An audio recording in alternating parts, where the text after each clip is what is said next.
Ang isa pang issue na nakita natin na nangyari ay yung nagbabaan yung sa Parañaque lalo ay yung nagbabaan ng ang basura. Nakita ninyo yung mga picture na punong-puno punong-puno yung kanal, punong-puno ng basura na hindi naman galing sa Parañaque, galing sa ibang lugar yun.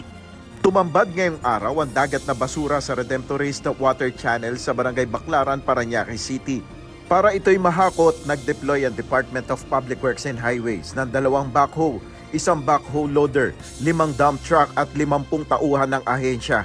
Ikinabahala ito ni DPWH Secretary Vince Dizon dahil ang mga basurang ito ang bumabara sa ilog at mga drainage na dahilan ng matindi at lagpas taong baha sa syudad.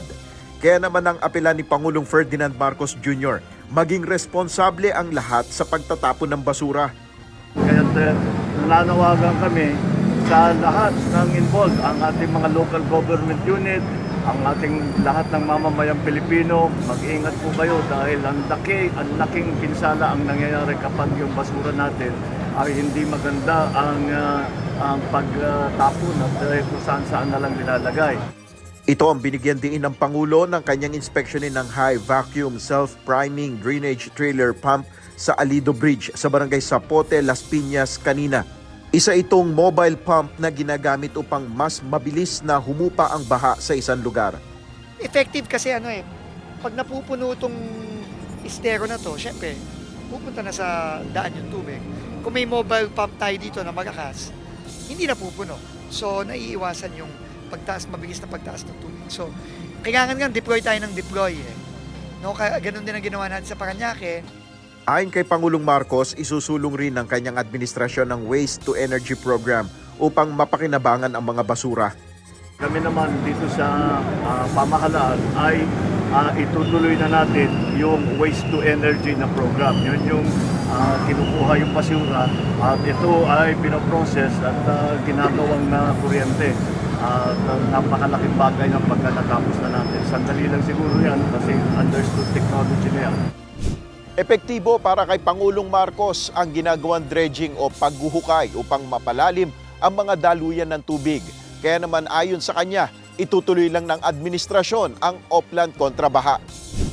Ngunit patuloy pa rin ang ating mga ginagawa, yung anti-kontrabaha, yung project natin na kanon, at patuloy pa rin ang dredging, pati kasama ang LGU, at ang LGU ay nakakasama na rin natin sa dredging at makikita natin ang effect na ito.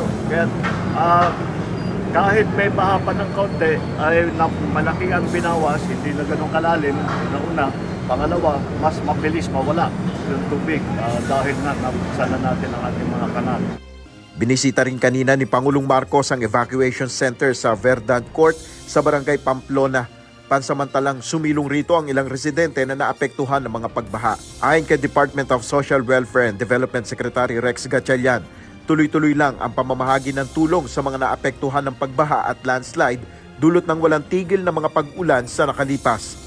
As of now, we have already distributed sa utos ng ating Pangulo, Pangulong BBM, nakapaglabas na tayo ng close to 193,000 na family food packs. At tuloy-tuloy pa rin yan. Special areas of concern natin ang Central Luzon, Bulacan, and Pampanga. And then Northern Ilocos region. Lalo na yung mga nag-declare ng state of calamity katulad ng Pangasinan at saka yung mga iba pang areas. Nel Maribuhok, UNTV News and Rescue. Diyos ang aming sandigan, serbisyo publiko ang aming pinahalagahan.